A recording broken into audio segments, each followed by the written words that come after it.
लोग ये सोचते होंगे कि यहाँ 2 दिन आए तो हमने क्या चर्चा की। उसी क्रम में हम आपके बीच में जिन चीज़ों पे हम काम कर रहे हैं और जिन कामों से गांव अपने वजूद को बचा सका है या गांव अपनी आज इस दुख निराशा कुंठा आत्मग्लानि हर परिवार में हर आदमी निराश है, मतलब जीण भी लग रहे हैं लेकिन यूं लग रहा है मज़ा नहीं आ रहा। तो उन सारी चीज़ों का समाधान कितना हम कर सका हाँ और कितनी हमारी नकेल, जैसे अपने प्रधान जी कितने बेबस थे कि भाई पार नहीं बसांदी सरकारां का हाथ में है। तो जब वो चोर आवे हैं तो उनसे ये पूछा करो भाई जब हमारी बहू बेटी खातर तम कानून बनाओ हो, हमारे पे पूछ दे भी कोनी। और यहीं से उनको ताकत मिलती है। इस गांव का वोट भी जब उनको जावा है तो उन कानून बनाने में आपका भी योगदान है। तो मैं निवेदन करूंगा हम 3 चीज़ों पर आज आपके बीच में, फिर यदि आप चाहोगे तो 100% जैसे कालाड़ा 100 का आपकी रोटी खाकर सवेरे गांव की सफाई करी, हम अगर बड़ौदा गांव चाहेगा तो हम इस पूरे देश ने बड़ौदा गांव के माध्यम से ये आईना दिखा सका है कि एक गांव की ताकत के है और एक गांव का हर बच्चे ने कैसे काम उसे गांव में मिल सका है। ये हम आपको पूरा वादा करा है, लेकिन उसमें गांव का साथ चाहिएगा। तो पहली 3 चीज़ों पर हम बात करांगे। एक तो स्वास्थ्य पर बात होगी कि गांव राम अपनी हारी बीमारियां तय सीख कर अपने बच्चा ने बचा सका है कि। दूसरा हम बात करांगे खेती पर, जो साथी हमारे खेती पर काम कर रहे हैं वो अपना आश्वस्त करेंगे भाई गांव राम चंदा हो तो खेती तय हर घर में खुशी आ सका है। तीसरी शिक्षा तय 3 साथी। उसके बाद यदि गांव चाहोगा फिर विस्तार तय बात होगी। आज आप तक मोटा मोटा यूं बता देंगे कि समाधान गांव के पास है। तो स्वास्थ्य के बारे में मैं निवेदन करूंगा भाई सुशील तय कि वो आकर गांव राम ने न्यू बता दिया कि भाई अपने देश में इसी चीज भी थी कि छोटी मोटी जो गांव था बीमारी आया कर दी तो अपना आप इलाज कर लिया कर दारो भी कर सके है। बड़ौदा गांव के पिता तुल्य बुजुर्गों और नौजवान साथियों, एक बार हाथ खड़े करके बताओगे बड़ौदा में तो कितने के हैं? बड़ौदा वाले चाल या काम मारा, इतने तो चाल जा काम मारा। आप जितने भी 10-12 साथी पूरे बैठे हो, आप न्यू बताओगे भैया कौन थे के करना आए थे, क्योंकि यह जिम्मेवारी आपकी है। परमात्मा ने आप भेजो गांव तो के बरा कितने 2,500 घरों का बताया गांव कितनी कुंडी हो रही है? 2,500 कुंडी हो रही है। तो मेरी संदीप पे बात चल रही थी, मैं संदीप पे तेरा काम में 2,500 घर हैं। अगर मैं एक घर का ज़्यादा नहीं तो बिना का जो 2,000 का भी दवाइयाँ खर्च मानूंगा, कुल 2,000 रुपया का, उसमें बड़ी समस्या भी आली ऑपरेशन तक लेकर को हार्ट वाली समस्या भी आली को बुखार की गोली की बट्टी की 2,000 की मिनिमम लेकर चलना। तो कितनी कैलकुलेशन डॉक्टर साहब देखिए ऊपर 2,500 परिवार में 2,000 गुणा कितने 5 लाख ना जी 53 लाख रुपया तो 4,000 मतलब 50 लाख रुपये तो मानो आपका गांव में तय दवाइयाँ जानते होंगे। अगर मैं छोटी ही बात करूं ना 2,500 परिवार में अगर 100 रुपया की टूथपेस्ट भी एक घर में लग दी होगी जो कोलगेट करे हैं तो 2.5 लाख की तो टूथपेस्ट गांव में बिक दी होगी। कड़गण ही लंबी पुंजड़ हो तो बताया दियो खैस दियो भाई। मैं जो आयुर्वेद की बात करूं या जो पहले अपना जो खाना पीने के बात करा तो मैं स्पष्ट कर दूं मैं कोई भी वैद्य नहीं हूं, लेकिन आयुर्वेद पे मैंने काफ़ी साल 5-7 साल था मैंने एक बार इस पर काम करके देखा। जो संदीप भाई ने बात करा कई बार जैसे बाण बीमाले जींस पा रहा है अपनी बाण इसलिए तो बात कर सका। तो आप किसी ने समझाने भी जाओ बे तू जींस ना पा रहा कर, उस दिन उनको लगा जी मेरी आज़ादी मैं कुछ भी पारूँ, मैं क्यों आप नटा हो। उसकी बात भी ठीक है, उसने जो पालना है उसकी इच्छा है, वो तो स्वतंत्रता कुछ भी पार सका है। लेकिन अगर आप इसने शरीर का भाई पहले बूढ़े भी तो इस तरह का कोई परिधान बना सके थे, ऋषि मुनि भी इतना टाइट कोई परिधान बना सके थे, लेकिन उनकी क्यों नहीं बनाया, उनकी मतलब खुले वस्त्र बनाए। तो इसका पीछे अगर आप जाओगे तो जो महिला का जो गर्भाशय हुआ ना जो मेन अंग है वो इस यहाँ गर्भाशय होता है महिला का। तो यहाँ कोई भी तंग वस्त्र मतलब डालना आयुर्वेद के हिसाब से भी शरीर के हिसाब से भी कतई मतलब खासकर गर्भाशय के मामले में तो कहीं से भी ठीक नहीं है। इसका एक उदाहरण और देता हूं आपको मैं। पहले कदे भी रसोई आपने देखी हो, रसोई में कदे भी रोटी खड़े होकर नहीं पोया कर दे, कदे खड़े होकर रोटी रसोई में हमने पोंदे ना सुने ना देखे, बैठ कर रोटी पोया कर दे। उसका बैठ कर रोटी पोने का कारण क्या था, ताकि जो अग्नि है ना, आग है, आग का शामी सीधा किसी माँ बेटी का गर्भ नहीं आवे, क्योंकि गर्भ सबसे मूल चीज है किसी माँ की बेटी की बाण की। लेकिन आज अगर आप रसोई में खड़े हो गए तो आप इस लेवल पर, आपका रसोई का जो चूल्हा इस लेवल पर होगा, आपका सीधा गर्भ पे उसका प्रभाव होगा। तो आप जितनी भी पुरानी चीज थी इस भारत में, जो भी परंपरा थी, चाहे वह खान की हो चाहे वह पारण की हो, पारण में भी इतना सिस्टम था, गर्मी में के रंग के कपड़े पहनने हैं, सूट किस रंग का किस मौसम में पहनना है, वो भी एक कला होया कर दी। आजकल तो केवरा काला गाइड लें गर्मी के में, किस रंग का किस मौसम में किस ऋतु में पायरा जागता कौन सा रंग, उसका एक अपना आप में पूरा का पूरा वो आयुर्वेद के अंदर आया करता। किस मौसम में के खान का, चलो भी बच रहा है, इतना तो बच रहा है, जाडा में लाडू का ले आदमी, इतना तो बेरा पट रहा है, जाडा में खाने का है। उस जाडा में खाने का आयुर्वेद संबंध क्या था, अगर आप इस मौसम में कुछ भी खाओगे तो आपका डाइजेस्ट हो जाएगा, क्योंकि आपकी जो अग्नि है पचाने वाली वो इस टाइम मजबूत है। देख किसी ने तो कोई परंपरा चलाई होगी, हाँ मैं ले अपने पकौड़े खाने हैं, गुलगुले खाने हैं, आप राम में वर्षा बसा कहना खावा, ईब भी जाडा ईब भी हट खावांगे, लेकिन राम बरस दे कड़ाई जरूर चढ़ जाएगी। उसके पीछे भी कफपित वात का इतना बड़ा संतुलन था, वे वात उस मौसम में ना बिगड़ा है, तो उस टाइम सारे के सारे जो तली हुई जो चीज थी वो उसे मौसम में खाई जाया करती। एक को एक ऋतु उठा लो, एक एक त्योहार उठा लो आप, त्योहार में भी किस त्योहार में घी का खाना, किस त्योहार में तेल का खाना, किस त्योहार में केक खाना, सारा का सारा एक को एक त्योहार में अलग अलग तैयार कर दे। मान लीजिए मोस है, वह मोस ने की खीर क्यों खानी, खीर तो कदे बनाया, खासकर आजकल कह भी देगा तो पाखंड था, अब मोस ने खीर खाना को जरूरी थोड़ा है।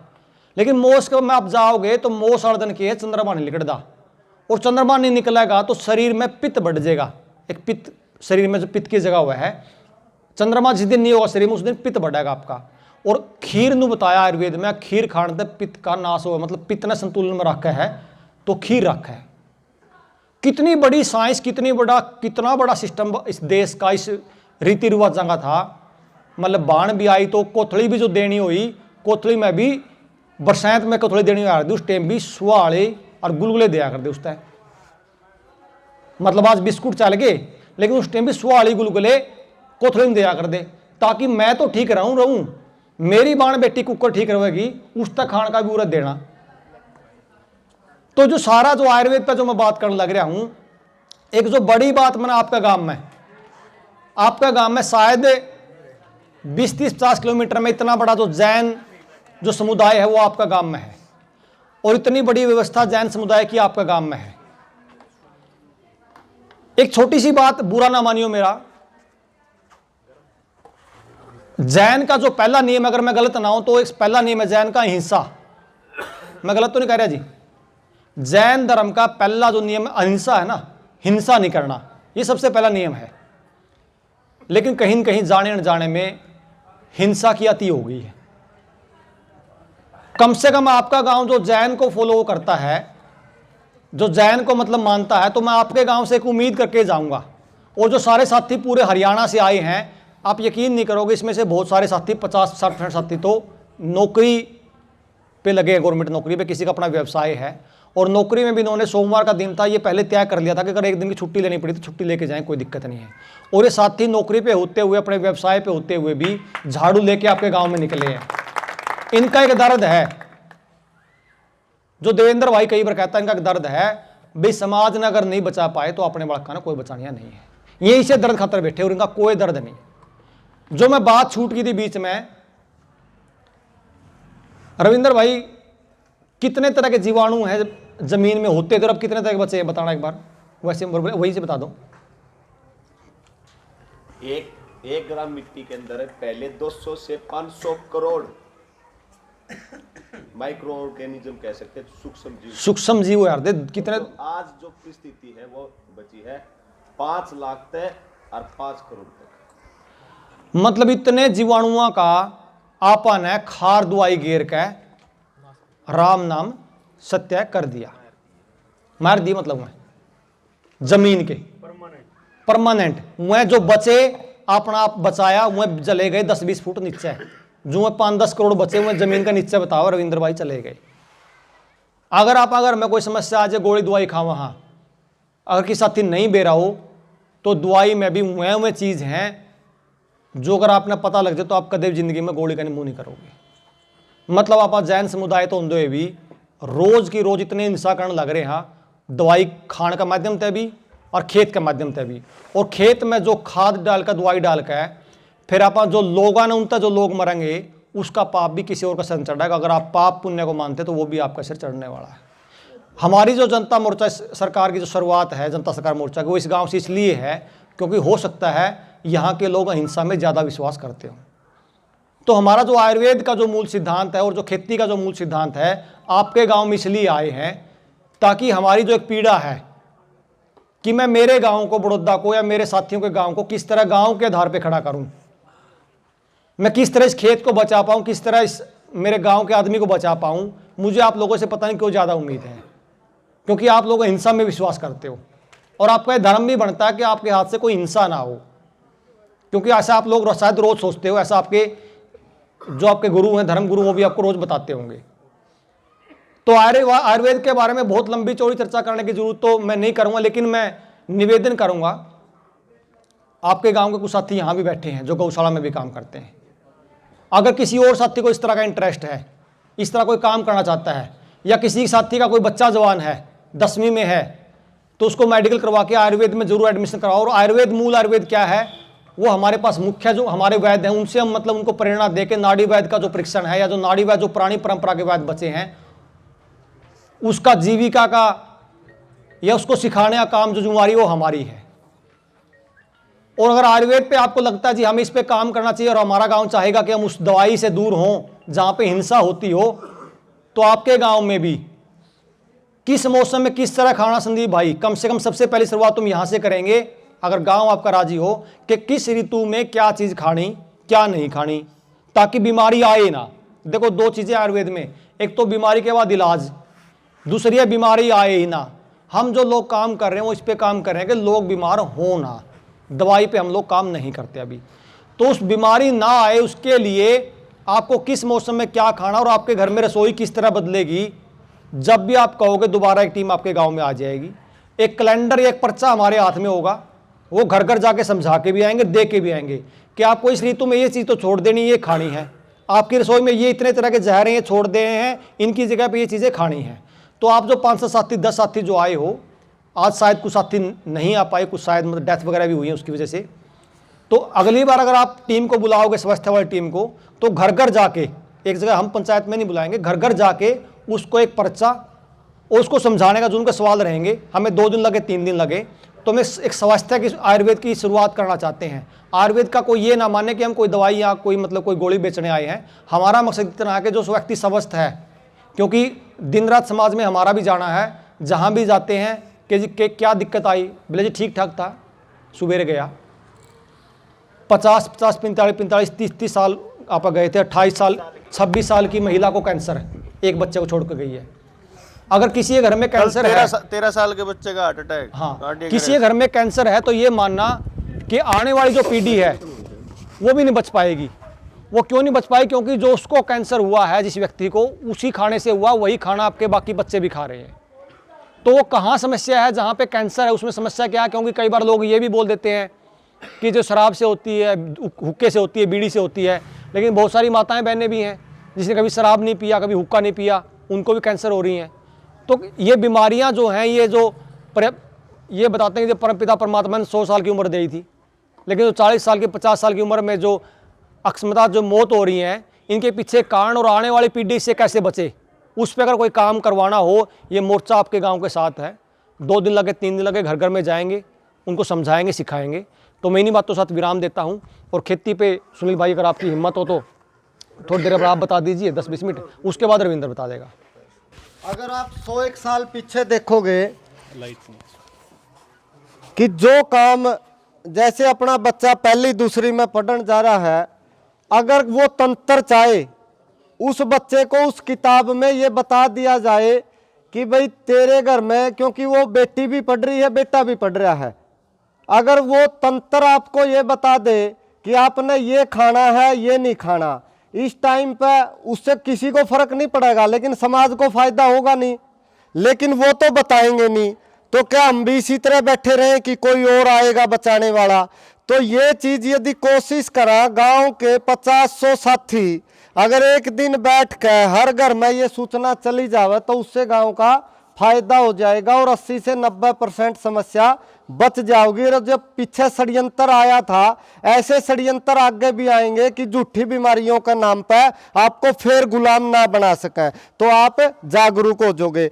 अब उस स्वास्थ्य, उस शरीर का जो बड़ा पार्ट है वो खेती से है, और कैसे खेती से हर घर का बच्चा जो उन कंपनियों का गुलाम बनने जा रहा है वो कैसे अपने गांव में रहकर अपने परिवार ने बचा सके, अपने गांव ने बचा सके और अपना पेट पाल सके, उस पर पूरी गारंटी लेकर काम गाम न करना पड़ेगा उस साथी ने जो खेती करना चाहोगा। ये भाई आपने बतावेंगे, पूरी जिम्मेवारी लेकर आपने बताओगे, फिर गांव तैयार होगा तो गारंटीड, एक शब्द उपयोग हो रहा है गारंटी, अपना समाज गारंटी चाहता है। तो मैं निवेदन करूंगा रविंदर भाई और 2-3 साथी जो बिया खेती करन लग रहे हैं, इनका गांव नाम पूछ लियो, आप इनके खेत में जाकर देख आइयो, ये साथी आपने अपने उस विषय के बारे में बताओगे। फिर इसके बाद शिक्षा पे भाई देवेंद्र बतावेगा, उसके बाद आप अंदाजा ला लियो ये बालक ठीक काम पर लग रहे हैं गलत काम पर लग रहे हैं। आपकी जो संख्या है उसको संगठित कर कर उसको एक दिशा देकर अब तक की जो समस्या रही उस समस्या के बारे में बात करेंगे, और खेती की जो समस्या है उन समस्याओं के बारे में भी बात करेंगे। खेती की जो समस्या है, लगातार जहर डालकर, पेस्टिसाइड डालकर हमने अपनी खेती की जो मिट्टी की जो स्वास्थ्य था वो बिल्कुल लगातार नकारा से भी बिल्कुल नकारा कर दिया। इसको नापने के लिए कुछ पैमाने हैं। हालांकि हमारे जो बुजुर्ग थे वो तो मिट्टी को हाथ में उठा के देखते थे, बता देते थे भी ये मिट्टी स्वस्थ है या बीमार है, लेकिन फिर भी वैज्ञानिक दौर है, इसमें कुछ पैमाने हैं। मैं उन पैमानों के बारे में बताऊंगा। सबसे इम्पोर्टेंट जो पैमाना है वो कार्बनिक तत्व, किसी भी मिट्टी की के स्वास्थ्य के बारे में उसकी आइडेंटिटी अगर होती है हमें, तो उसमें उपलब्ध कार्बनिक तत्व से ही की जा सकती है। आज अगर मान लो हम बात करें कि हमारी मिट्टी में कार्बनिक तत्व कितनी प्रतिशत बचे हुए हैं, ऑन एवरेज पूरे भारत की बात कर रहे हैं हम, 0.15 से लेकर और 0.50 तक मैक्सिमम 80 से 85% जो जमीन है, पूरे भारत की बात कर रहा हूं मैं, आपके गांव की बात नहीं कर रहा, पूरे भारत में, उसमें आपका गांव भी सम्मिलित है, उस स्तर पर पहुंच चुकी है। अब मैं आपका ध्यान उस तरफ लेके चलूंगा, इस कार्बनिक तत्व की क्या महत्ता है। हमारे शरीर में भी उस चीज की उपलब्धता होती है। अगर हमारे शरीर में ये उपलब्धता 8% तक पहुंच जाती है तो डॉक्टर बोलते हैं इसको कैंसर हो गई भैया। अगर 6% पे आ जाती तो उसको बोलते एड्स हो गई भैया। और आप समझ के देखो, हमारी जमीन में, हमारी धरती माता में उस जिसकी इंपोर्टेंसी इतनी महत्वपूर्ण है, उसका स्तर 0.15 मतलब 0.15 से लेकर 0.50 मतलब 50 तक, आधी प्रतिशत से भी कम रह गया। तो समझ के देखो क्या क्या बीमारी इस जमीन के अंदर है। ठीक, कोई दौर था, कोई समय था तब हमारी जमीन में 18% से भी अभाव होती थी, लेकिन इस धरती माता का हमने बार बार धन्यवाद बोलना चाहिए। ये इतनी कम कार्बनिक तत्व के होने के बावजूद भी हमें लगातार कुछ तो कुछ देती रहती है, इसलिए ये माता का दर्जा भी दिया जाता है। अभी थोड़ी देर पहले बात हुई थी कि भी इस जमीन को लगातार पोषित करने के लिए, इस कार्बनिक तत्व को मेंटेन करने के लिए माइक्रो ऑर्गेनिज्म, सूक्ष्म जीव का बड़ा अहम रोल है। जैसे घर में रसोई होती है, रसोई में रसोईया होता है, उसी तरीके से जमीन में उर्वरा शक्ति बढ़ाने के लिए वो रसोईया हमेशा काम करते रहते हैं। जब रसोइये को मार दोगे तो उसकी व्यवस्था को कौन व्यवस्थित करेगा? जो एक दौर था जब एक ग्राम मिट्टी के अंदर 300 से लेकर 500 करोड़ तक होते थे जो सूक्ष्म जीव, और अलग अलग तरह के होते थे।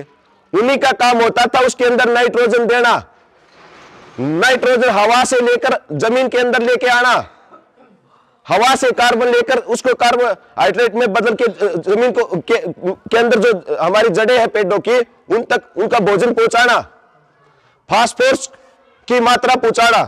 मतलब हर चीज जो हम बोलते हैं ना भाई, इनको एनपीके बोलते हैं भाई, नाइट्रोजन फास्फोरस अलग अलग तरीके से जो बताया जाता है, ये सारी चीज वहां पे फैक्ट्री लगा रखी थी उन्होंने एक एक पेड़ के लिए। जिस पेड़ को कैल्शियम की मात्रा ज्यादा चाहती थी उसी तरीके से उसमें जो माइक्रो ऑर्गेनिज्म थे वो एक्टिव हो जाते थे। आपने देखा भी होगा कि एक फसल के साथ हम देखते हैं नॉर्मली, हम जिनको खरपतवार बोलते हैं, अलग अलग पौधे पैदा होते हैं। कभी आपने सोचा वो पौधे क्यों पैदा होते हैं? गेहूं की फसल में गेहूं की अलग अलग तरह के और सरसों की फसल में अलग तरह के, ये पूरा विज्ञान है, हमने ये समझना पड़ेगा। हमारे काफी साथियों ने काम किया, ठीक, उस आधार पे हम इस स्तर पे पहुंचे कि प्रकृति को प्रकृति के नियम के हिसाब से छोड़ दो। जितना हम उसके अंदर दखल अंदाजी करते हैं उतना ही प्रकृति को कमजोर कर रहे हैं। ये प्रकृति का नियम क्या है, ये खेती की व्यवस्था क्या है, ये हमने अलग से नहीं सीखा, ये हमारे पूर्वज हमारे ऋषि मुनि करते आ रहे थे। उन्होंने एक एक सिस्टम बना रखा था, उन्होंने बता रखा था भी गोबर से खाद कैसे बनेगी। आज हम देख रहे हैं कि आपके गांव का गोबर लगभग आपकी गलियों में देख रहे थे, वो गोबर आप सीधा उठा के सीधा खेत के अंदर डाल रहे हो। वो क्या आपके लिए बेनिफिशियल है या वो आपके लिए लाभदायक है? कभी आपने सोचा लगातार एक खेत में 10 ट्राली गोबर की डालने के बावजूद भी उसमें उर्वरक शक्ति नहीं बढ़ पा रही? वो आप समझ के देखो। पहले की व्यवस्था, आज की व्यवस्था, कुछ वैज्ञानिक व्यवस्था, इन सब का गठजोड़ करके हमने एक व्यवस्था तैयार की है। हालांकि प्रकृति को पैसे से नहीं नापा जा सकता। जो प्रकृति हमें जो देती है उस एक एक दाने को हम अगर पैसे से नापते हैं तो कहीं ना कहीं उसका अपमान कर रहे हैं।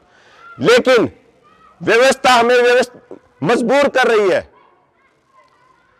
भी दाने की वैल्यू लगाने पे हमें मजबूर कर रही है, उसके आर्थिक पहलू को बताने पे मजबूर कर रही है, क्योंकि हर चीज आर्थिक तंत्र से जुड़ी हुई है। हमने जो सिस्टम डेवलप किया है, एक बार साथी बताना चाहेंगे भी, मैं पूछना चाहूंगा भी लगभग इस गांव में कौन सी फसल होती है? दोनों फसलों की बात पूछ रहे हैं या भी एक फसल होती है? बताएंगे भाई? हाँ ताऊ जी बताएंगे आप? बाड़ी और गेहूं, जीरी भी। अगर बाड़ी के साथ गेहूं भी होता है और जीरी और गेहूं भी होता है, आप ये बताइए, मैं इनमें से मैंने दो फसल लेनी है, बाड़ी और गेहूं और जीरी, दोनों को अगर मान ले आर्थिक पहलू से जोड़े, एक साल में 1 एकड़ से कोई साथी बता पाएगा कि सभी खर्चे निकालने के बाद कितने पैसे आप अर्जित करते हो?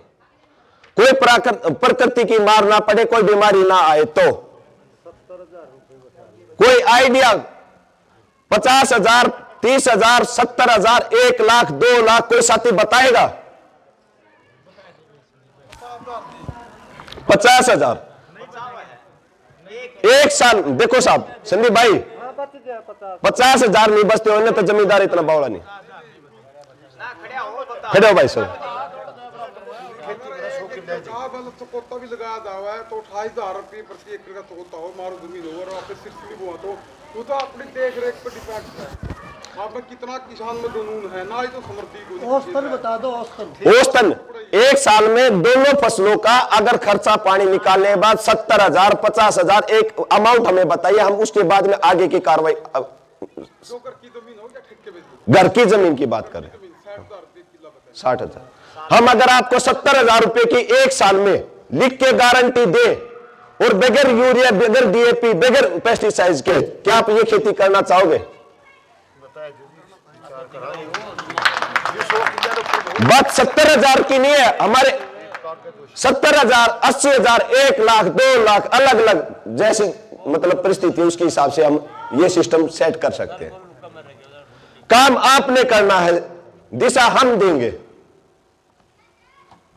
जहर मुक्त हम खेत बढ़ाएंगे। पहली बात सबसे मेजर निकल के आती है कि भी जब ऑर्गेनिक या प्राकृतिक खेती की तरफ एक किसान जाता है तो उसकी उत्पादन घट जाता है,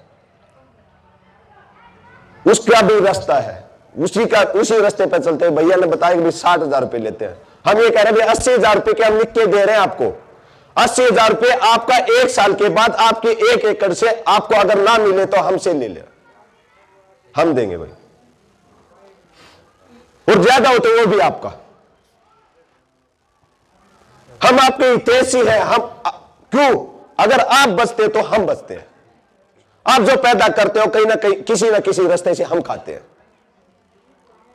हम चाहते हैं कि वो व्यवस्था ऐसी बने कि जिससे पूरा समाज, वो कहते हैं ना भी परमात्मा का, भगवान का प्रसाद, भाई जो अन्न है प्रसाद के रूप में है, हमने वो प्रसाद, एक अन्नदाता पूरे समाज को प्रसाद दे, नहीं कि जहर दे। जिस तरीके से हम बदनाम हुए हैं, अन्नदाता अन्नदाता अन्नदाता अन्नदाता है कहां? अगर आप अपने एक हाथ से अगर अपने बच्चे को जहर देते हो तो आप अन्नदाता हो या भी क्या हो? जहर मुक्त खेती और एक गारंटीड अमाउंट, और 3 साल से 5 साल के बाद में आपने अपने खेत में सिर्फ एक बार घूम के आना, आपने कुछ काम नहीं करना। ऐसा सिस्टम डेवलप करने के लिए बात कर रहे हैं हम। पानी कैसे हम, मतलब पानी की हम कैसे बचा सकते हैं? हम बात कर रहे थे भी 5 लाख से 5 करोड़ तक बचे हुए हैं, इसको वापस हम 300 करोड़ से 500 करोड़ तक कैसे लेके जा सकते हैं? आप एक बात समझिए, आपने 1 ml जहर डाला अपनी खेती में, पूरे एकड़ का आप कैलकुलेशन करिए कि भी पूरे मतलब 1 हेक्टेयर के अंदर 20,000 क्विंटल के आसपास मिट्टी 6 इंच के अंदर रहती है, उसी के अंदर ज्यादातर रहते हैं एक मतलब जो माइक्रो ऑर्गेनिज्म है। समझ के देखिए कितने अरबों खरबों, ठीक है, चांद सितारों से भी ज्यादा इतने मतलब 1 एकड़ में मतलब इतने माइक्रो ऑर्गेनिज्म मिलते हैं। उनकी अगर आप रक्षा कर पाते हो, उनको अगर आप बचा पाते हो, तो क्या इससे बड़ा कोई धर्म है? भाई बात अहिंसा की थी, इस गांव की बात आ रही थी भी अहिंसा है, अहिंसा के लिए ही हम प्रेरित कर रहे हैं आपको। सही मायने में धर्म क्या है वे हम आपको बताना चाहते हैं, वही आपको संदेश देना चाहते हैं, बशर्ते आपका सहयोग चाहिए। कितने साथी हैं हमें दीजिए, 5 एकड़ 10 एकड़ हम आपको उदाहरण स्थापित करेंगे, आगे की व्यवस्था आपने देखनी है। 50 एकड़ 20 एकड़ 2 एकड़, अगर कोई भी साथी ये चाहता है कि भी हम अगला सेशन आ रहा है, अभी किसी ने गेहूं बो रखा है, किसी ने और कुछ बो रखा है, अगला सेशन आ रहा है, हम यहां पे दर्ज कराइए, ठीक, हम आपकी देख रेख करेंगे, हम आपके साथ सहयोग करेंगे, कोई बात नहीं। और ये संदेश हम चाहेंगे पूरे गांव तक जाए, क्योंकि ये वो व्यवस्था स्थापित करने जा रहे हैं। इसको हम पूरे हरियाणा में नहीं पूरे भारत में दिखाएंगे। हमारी ताकत जितनी लगे उससे ज्यादा ताकत आप लोगों ने लगानी है। अगर ये स्थापित कर पाए तो उन लोगों को की जो पॉलिसियां हैं वो आपको नियंत्रित करना चाहती हैं, वो आपको निर्भर करना चाहती है, हम आपको आत्मनिर्भर करेंगे, आपको स्वतंत्र करेंगे।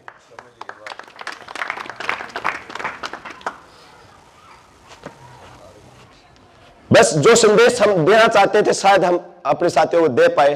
बाकी खेती की व्यवस्था, प्राकृतिक व्यवस्था, मैं आपको एक छोटा सा उदाहरण देता हूं।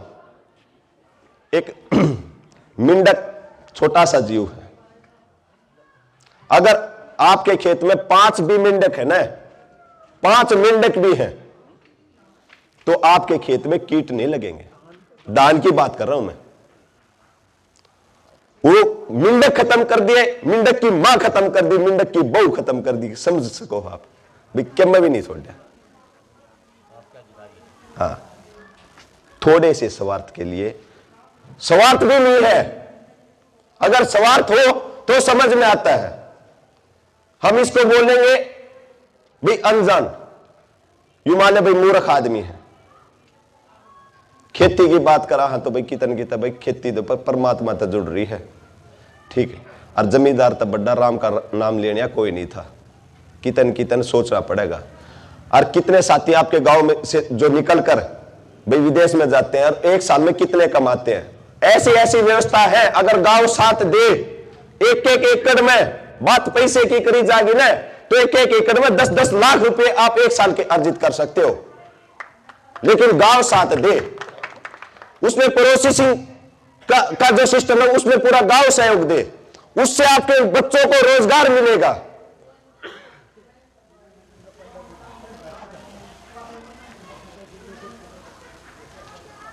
और जितनी माता बहन हैं घर में बैठी हैं उन्हें भी काम मिल रहा है। ये बाप कह दिया हाँ छोटी छोटी बातों पे भाई तुमने के काम है कि मैं ना करती, हम तो कसी ठा के लगा।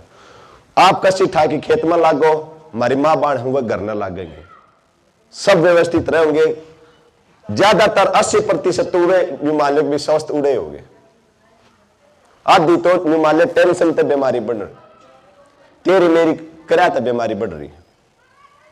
भाई ज्यादा कुछ नहीं बोलना चाहूंगा, भाई अपना संदेश बता दिया। भी गारंटीड, आप बोलोगे 80,000 तो 80,000 की गारंटी देंगे। आप बोलोगे भी 1 लाख तो 1 लाख की गारंटी देंगे, ठीक है। 1 लाख के ऊपर जब चल रहा जब चल रहा है, जब 20, 30, 50 आदमी का उदाहरण स्थापित कर लेंगे। चलो तो ये भाई करण लग रहे हैं। और एक इसमें आप इसको कोई लंबी चौड़ी बात नहीं है, जो साथी 5-7 एकड़ का है ना वो 1 एकड़ पे कर लियो भावना में आकर भी हम, क्योंकि वो आपकी आंखों के सामने आनी है चीज। और 1 साल बीत दे कोई ज्यादा वो नहीं लगता। आप बड़े बड़े विश्वास करो हो, लोग आकर बड़े बड़े दर्रे मार जाए, ये सिर्फ अपना स्वार्थ है गांव का। लेकिन मेहनत करनी पड़ेगी उस साथी ने। सारा खेल बड़े बूढ़े कहा कर है भाई खेती खसमा सेती, वो साथी बतावांगे हम, मेहनत आपने करनी पड़ेगी। चाहे कोई 1 एकड़ वाला है, 10 एकड़ वाला है, अपनी लिस्ट बना लियो। 10-15 दिन में फिर एक दिन पूरे दिन बैठ जाएंगे, खेतीये पर बात होगी। क्योंकि मार्च में गेहूं कटने से पहले पहले उस खेत की तैयारी करनी पड़ेगी।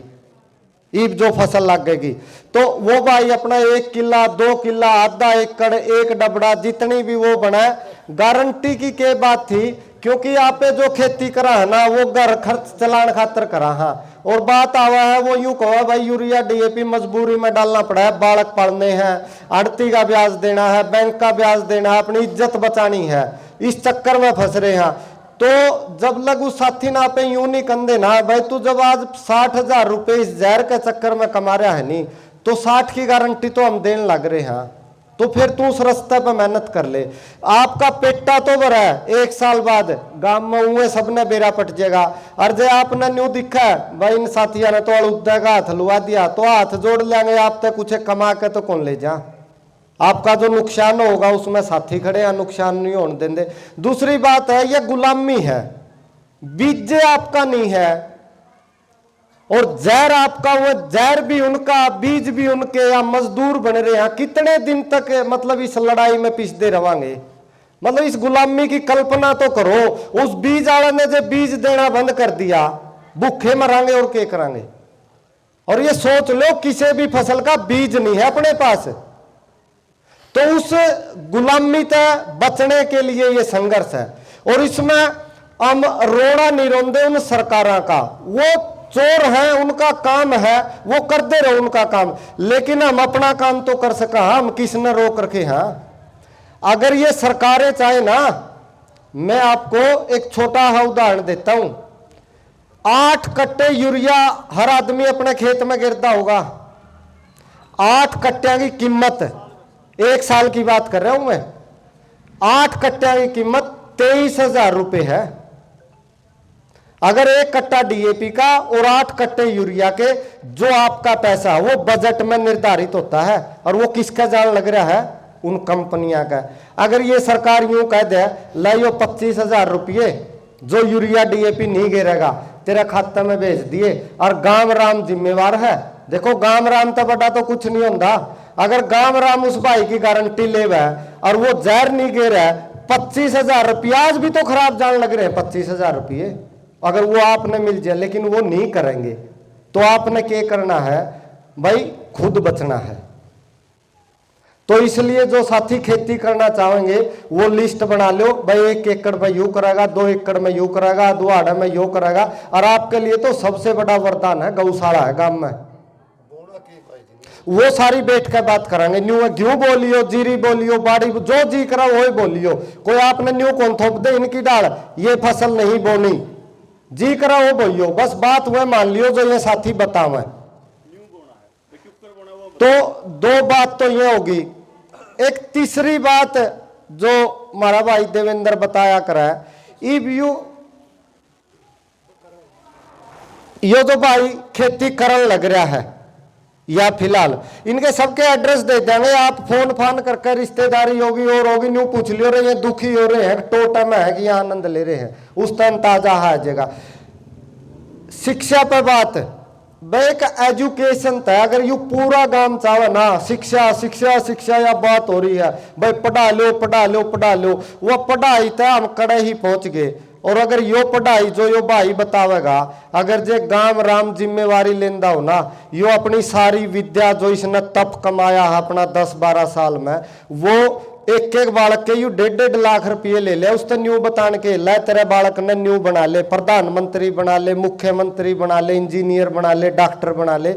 यो गांव न फ्री में देन आया आज, लेकिन उसकी शर्त यह है कि गांव अगर इसके साथ लगता हो तो ये पूरा भारत में हम यूं चाहवा हाँ भाई इस बड़ौदा गांव का उदाहरण खड़ा हो जाए कि इन सरकारों से अलग भी वो क्या करा है करण दो, लेकिन अगर गांव राम चाव है तो अपनी किस्मत कैसे बदल सका है, तो उस पर बात भाई देवेंद्र करेगा।